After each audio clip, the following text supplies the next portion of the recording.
अस्सलाम वालेकुम। Budget announce हो चुका है और हमने अपनी लास्ट वीडियो के अंदर प्री बजट डिस्कशन के अंदर डिस्कस किया था कि कुछ भी सरप्राइज़ नहीं होगा। बजट के अंदर ऑलरेडी चीज़ें अनाउंस हो चुकी हैं जो इन्होंने करना है। अगर कुछ सरप्राइज़ देना है, मार्केट का कुछ भला करना है, तो सीजीटी के अंदर कमी करनी पड़ेगी, जो कि नहीं की गई। ठीक है, पहले हम ये 4 पॉइंट डिस्कस करेंगे। इसके बाद वीडियो के एंड के ऊपर एक पॉइंट डिस्कस करूँगा जो सबसे इंपॉर्टेंट है, इन पॉइंट्स के बाद डिस्कस करना बनता है, तो वो हम एंड में डिस्कस करेंगे। सबसे पहले नंबर पे जीडीपी का टारगेट इन्होंने 2021 के लिए 2.1 रखा। मैंने एक प्रीवियस वीडियो के अंदर इंटरेस्ट रेट को डिटेल के अंदर डिस्कस किया था, जिसके अंदर बताया था अगर जीडीपी ग्रोथ माइनस होने से इनको रोकना है, 1 से 1.5% माइनस होने से जीडीपी को रोकना है, तो इनको 5 से 6% के बीच में इंटरेस्ट रेट को लेके आना पड़ेगा। अदरवाइज़ इस इंटरेस्ट रेट के साथ 8% के साथ हम जाते हैं 2021 में, इसको कैरी करते हैं, तो आपका जीडीपी ग्रोथ कम से कम 1 से 1.5% माइनस तक जा सकता है। और ये वर्ल्ड बैंक और आईएमएफ भी यही चीज़ कह रहा है, और इन्होंने टारगेट रखा है 2.1, जो कि अचीवेबल कितना है ये सभी को पता है, और हमेशा टारगेट बड़ा ही रखा गया, आज तक अचीव नहीं हुआ। इसको मतलब फॉर्मेलिटी के तौर पे हमेशा ज़्यादा ही रखा जाता है। दूसरे नंबर पे इन्फ्लेशन का टारगेट भी मेरे ख्याल से बड़ा है। उसकी वजह ये है कि 6.5% अब इन्होंने इन्फ्लेशन का टारगेट रखा है। दुनिया के मुल्क हैं वो जिस चीज़ का मुकाबला कर रहे हैं इस टाइम, वो एक तो कोरोना वायरस का इशू है और दूसरे नंबर पे वीक इकोनॉमी है। हमें 3 चीज़ों का सामना है, corona virus, weak economy, plus जो टिड्डी दल का मसला है जो सोशल मीडिया के ऊपर और इलेक्ट्रॉनिक मीडिया के ऊपर बिल्कुल डिस्कस नहीं हो रहा। डेली बेसिस के ऊपर इसके ऊपर डिबेट होनी चाहिए और इसको बाकायदा लुक आफ्टर करना चाहिए गवर्नमेंट को, लेकिन वो नहीं किया जा रहा। अगर खुदा न खास्ता किसी किस्म की ग़िज़ाई किल्लत हुई इस वजह से नेक्स्ट ईयर में, तो इंपोर्ट करनी पड़ी चीज़ें, तो ये मतलब मामला ख़राब हो सकता है। इन्फ्लेशन रेट जिस लेवल के ऊपर है, इसको यहाँ पे मेंटेन करना मुश्किल हो जाएगा, और ये मतलब 6.5 तो मतलब बहुत दूर की बात है।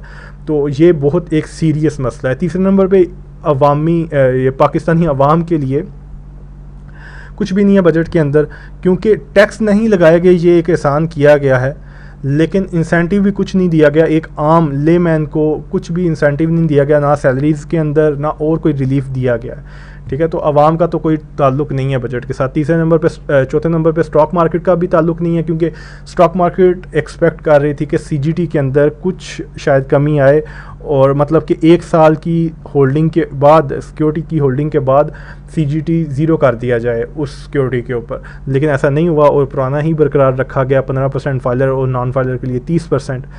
तो ना स्टॉक मार्केट के लिए कुछ था इसके अंदर, ना पाकिस्तानी अवाम के लिए था।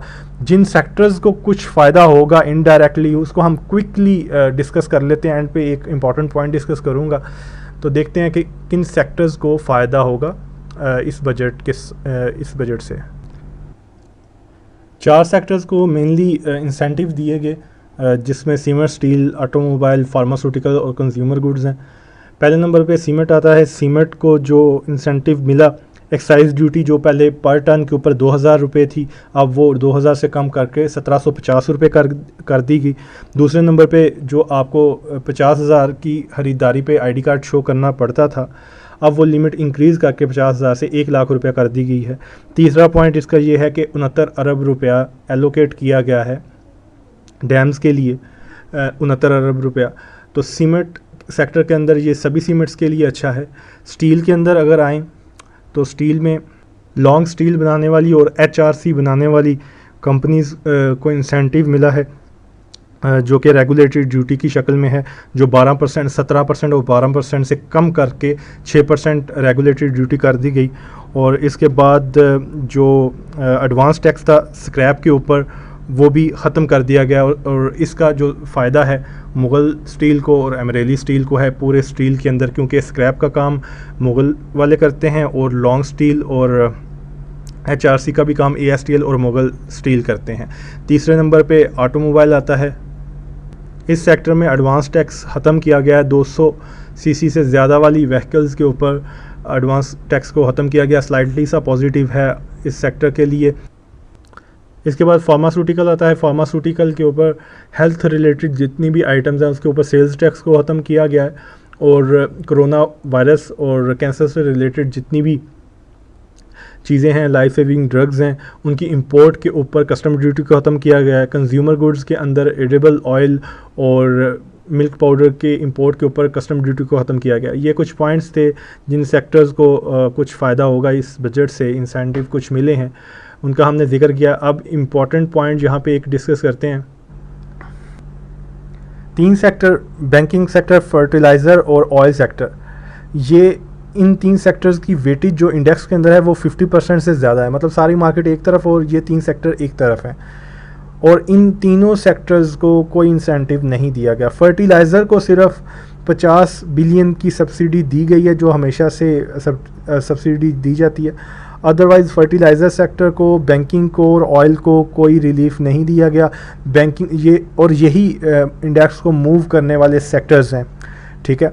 और बैंकिंग सेक्टर को सुपर टैक्स के अंदर भी रिलीफ नहीं दिया गया, जो कि एक्सपेक्ट किया जा रहा था कि इसके अंदर कुछ कमी की जाएगी, लेकिन उसके अंदर कोई कमी नहीं की गई। ये एक नेगेटिव है पॉइंट बैंकिंग सेक्टर के लिए, और बैंकिंग सेक्टर ही है वाहिद जो अभी तक जिसने परफॉर्म नहीं किया मार्केट के अंदर, और इसका परफॉर्म करना ज़रूरी है, लेकिन इसको कोई इंसेंटिव नहीं मिला। फर्टिलाइज़र को 50 बिलियन की सिर्फ सब्सिडी मिली, और ऑयल सेक्टर को भी कुछ नहीं मिला। तो ये 3 सेक्टर्स हैं जो मार्केट मूवर्स हैं, और इनके लिए बजट, इनके लिए भी और आवाम के लिए भी और स्टॉक मार्केट के लिए भी बजट के अंदर कुछ नहीं था। जिनको कुछ फ़ायदा हुआ है उन सेक्टर्स का मैंने आपको मेंशन कर दिया, और किन स्क्रिप्ट को फ़ायदा होगा वो भी मेंशन कर दिया। एक और चीज़ यहाँ पे मेंशन कर दूँ कि हम मार्केट को टेक्निकली फॉलो करेंगे। जिस तरह मैंने आपको कोरोना वायरस के बारे में बताया था कि मार्केट एक दफ़ा 16,000 पॉइंट गिर चुकी है।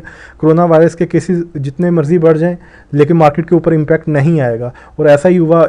इसी चक्कर के अंदर बहुत सारे लोगों ने शॉर्ट किया, लेकिन मार्केट नीचे नहीं आई, और अभी तक 35,000 पॉइंट तक मार्केट आ चुकी है, ठीक है। ये जितनी भी नेगेटिव ग्रोथ और ये सारे जितने भी नेगेटिव इसके अंदर पॉइंट्स थे, इन चीज़ों का जो इम्पैक्ट नज़र आना शुरू होगा वो 1 सितंबर से, मतलब फर्स्ट क्वार्टर से, सितंबर से इन चीज़ों का असर आना नज़र शुरू होगा, ठीक है। तो नेक्स्ट वीडियो के अंदर हम मार्केट को भी डिस्कस करेंगे, और 2021 को फाइनेंशियली और स्टॉक मार्केट के हवाले से वो कैसा होगा उसको भी डिस्कस करेंगे इंशाल्लाह से।